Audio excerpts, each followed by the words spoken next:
கண் கொண்டு தன் கண்ணை கண்டவர்கள் கிடையாது. என் கண்ணை காணுகிறே இமை ரெண்டும் அசையாது. கண் கொண்டு தன் கண்ணை கண்டவர்கள் கிடையாது.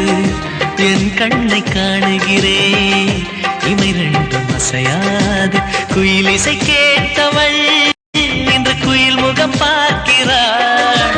குயில் தொட்ட பாடலின் முழு உருவத்தை பார்க்கிறாள். தேடும் முன்பே வந்த பொருள் வாழ்வில் நிலைப்பதில்லை. தேடி தேடி கண்ட பொருள் எளிதில் தொலைவதில்லை. இசை பாட்டும் காற்றும் சேர்ந்த பின்பு பிரிவதில்லை.